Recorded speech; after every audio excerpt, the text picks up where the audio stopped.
guys. Ay bomba comics, gaya ng OE Comics, Uy.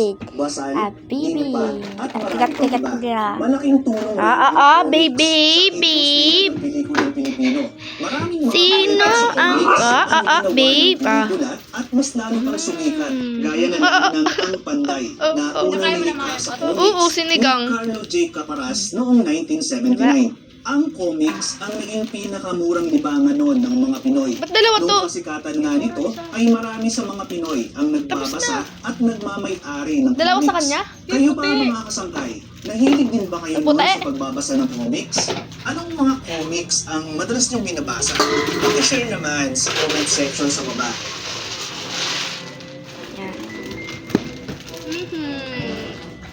Cookies. Late 1970s nang magdesisyon ang pamilya Roses na magtayo ng isa pang comics publisher. Sa pagkakataon to, Ayaw bigay.